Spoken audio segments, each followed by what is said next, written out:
tu es venu. Ah, je suis contente de te voir, comme à chaque fois que tu viens me rendre visite. Installe-toi. Tu sais qu'ici, tu es en sécurité. Tu es en sécurité et tu peux être toi-même. Pas besoin de masque ici. Je suis Aspi. Tu es Aspi. Et on se comprend. Fais comme tu peux. Comme tu te sens à l'aise. Fais le moins d'efforts possible. Voilà. Tu es bien installé, confortablement. Tu sais ce que j'aime faire quand je suis anxieuse? Je mets mon vieux sweat à capuche. Et ma capuche, je la mets sur ma tête, même si je suis à l'intérieur. Cela me coupe un peu de l'extérieur. J'aime bien aussi mettre quelque chose de lourd sur moi. Regarde, j'ai cette grosse couverture là. Tu peux la prendre si tu veux et la mettre sur toi. C'est comme tu veux. Tu me disais qu'aujourd'hui, tu avais une journée difficile et que tu étais fatiguée de porter le masque social. Ici, tu n'as pas besoin de réfléchir à tout ça, car tu peux être toi-même avec une politesse implicite, sans geste. Peut-être que tu penses que tu n'as pas été à la hauteur aujourd'hui, que tu t'es montré maladroit avec quelqu'un que tu connais. Écoute, pour le moment, ici, il n'y a que toi et moi, et la nature dehors. Ici, maintenant, cette personne n'est pas là. N'y pense plus. Il n'y a que toi et moi. Et moi, je passe un bon moment en ta compagnie. Tu sais ce que je fais pour moins m'inquiéter? Je n'essaie plus d'interpréter les intentions des autres ou de savoir ce qu'ils pensent de moi. C'est impossible de deviner, vu qu'ils sont branchés différemment que moi. Si j'interprète leurs pensées suivant mon propre filtre, je me trompe forcément. Alors j'ai arrêté d'interpréter les intentions des autres et je vais mieux. Parfois, on en fait tout un plat de nos maladresses sociales. Et puis en fait, souvent, les autres n'ont même pas remarqué. Ils ont aussi leur vie, leurs soucis. Ils sont déjà passés à autre chose. C'est sûr, ça fatigue de se demander tout le temps si on a bien fait ou mal fait. Car on réfléchit à tous les détails de nos rencontres. Et puis, même après, on décortique les situations. Et puis, on s'en veut d'avoir dit telle ou telle chose. Au boulot, il y a des règles qu'on ne comprend pas toujours et qu'on ne sait pas toujours appliquer. On se trouve bête et on perd sa confiance en soi. On n'ose plus aller vers les autres après ça. C'est dommage parce qu'on a plein de belles choses à l'intérieur de nous à partager. Moi, ce sont les personnes qui parlent fort et qui font des grands gestes qui m'impressionnent. Elles prennent beaucoup d'espace. Elles m'intimident. Pour ne pas être trop impressionné, tu vas rigoler. mais je les imagine être de gros ours en peluche. Je trouve que tu t'en es bien sorti aujourd'hui. Tu es trop dur avec toi-même. Tu fais beaucoup d'efforts à chaque seconde pour t'adapter sans que personne ne le remarque, sans que personne ne t'encourage. Alors, ne sois pas trop dur avec toi-même. Avec toi, pas de soucis, pas de masque social. On se dit tout franchement, sans filtre. Et si on n'a pas envie de parler, cela ne veut pas dire qu'on ne s'apprécie pas. Tiens, je t'ai apporté cet oreiller, voilà, je te le mets là. Je te comprends, c'est beaucoup d'efforts, alors que ça paraît tellement naturel chez les autres. Moi, je trouve que tu as plein de qualités. Tu es venu me voir pour aller mieux. C'est responsable. Tu te comportes très bien avec moi. D'aspi à aspi, on a nos petites bizarreries qu'on accepte. Respire un bon coup pour évacuer tout cela. Allez, je le fais avec toi. Quand on aura expiré, une partie de cette journée sera partie dans ce soupir. Allez, je vais le faire 3 fois.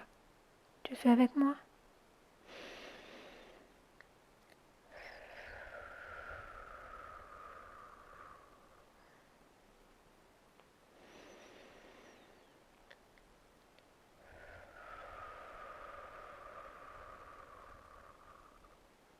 Allez, encore une fois et tout sera parti.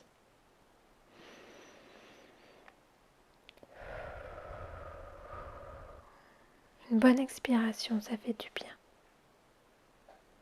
Voilà, tu te sens comment? Comme tu es fatigué et que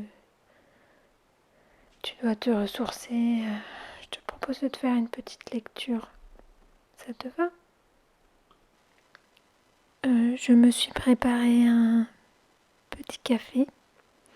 Est-ce que tu veux aussi boire quelque chose? Oui, d'accord. Attends, je vais chercher ce qu'il faut.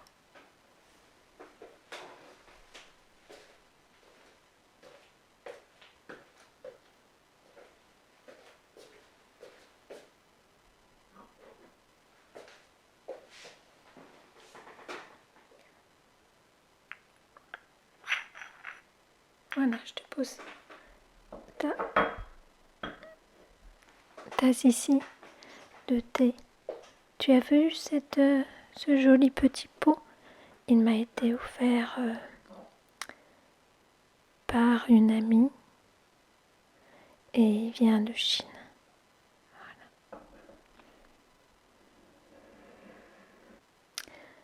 Donc je vais te lire quelques poèmes.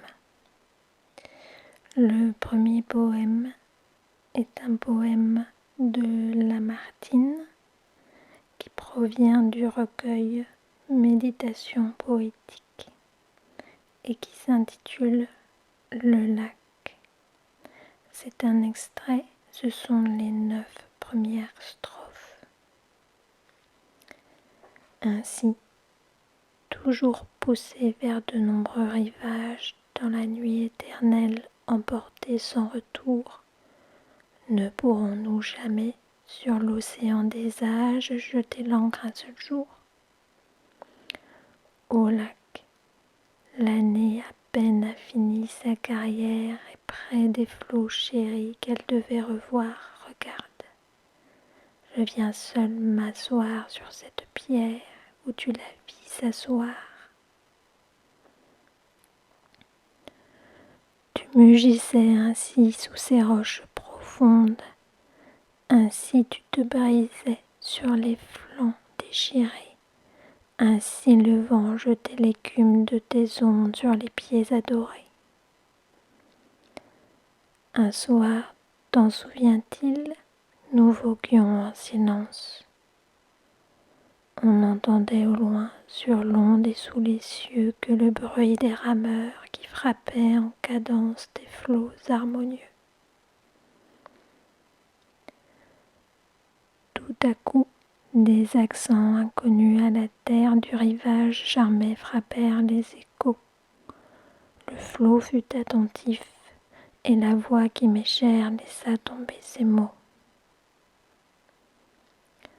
Ô temps, suspends ton vol, et vous, heure propice, suspendez votre cours. Laissez-nous savourer les rapides délices des plus beaux de nos jours. Assez de malheureux ici-bas vous implorent, coulez, coulez pour eux. Prenez avec leurs jours les soins qui les dévorent, oubliez les heureux. Mais je demande en vain quelques moments encore.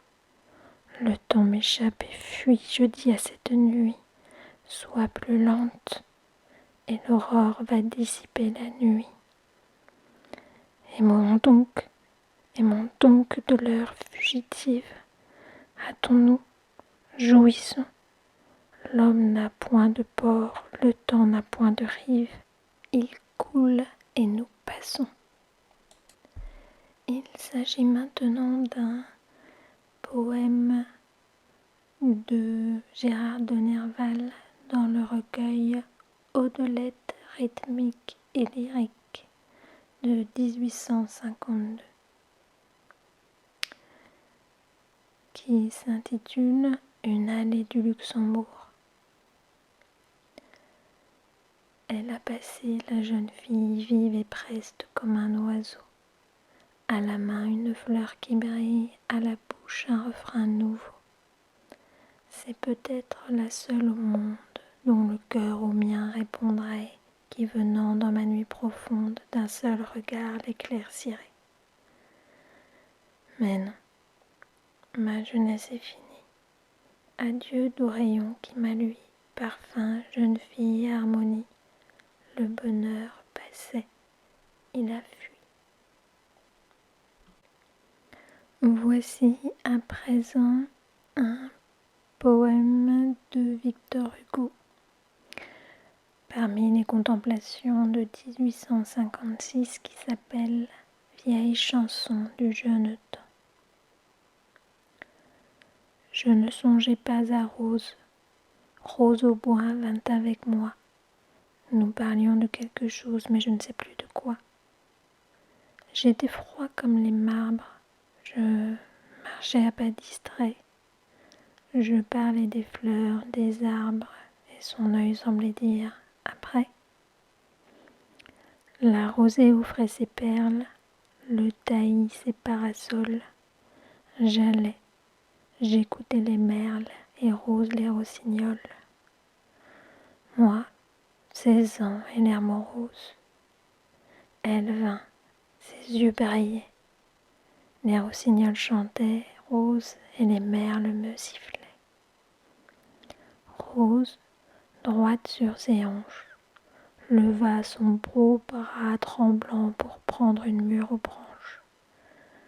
Je ne vis pas son bras blanc. Une eau courait, fraîche et creuse sur les mousses de velours, et la nature amoureuse dormait dans les grands bois sourds. Rose défit sa chaussure et mit d'un air ingénu son pied dans l'eau pure. Je ne vis pas son pied nu. Je ne savais que lui dire. Je la suivais dans le bois, la voyant parfois sourire et soupirer quelquefois. Je ne vis qu'elle était belle qu'en sortant des grands bois sourds. Soit, n'y pensons plus, dit-elle. Depuis, j'y pense toujours.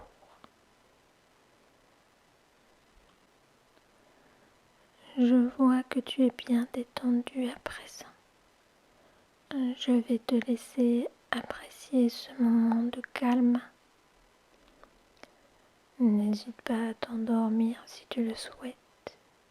Tu peux passer la nuit ici si tu t'y sens bien. Ça me fera plaisir. Si tu as besoin de retourner quelque part, n'hésite pas. Je serai sur la terrasse à finir mon café ou à lire un bon bouquin ou peut-être à écrire. Je te dis au revoir mon ami et n'hésite pas à revenir quand tu le souhaites.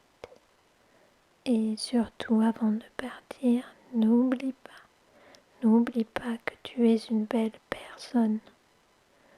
Tu es une belle personne et je t'apprécie beaucoup. À bientôt mon ami.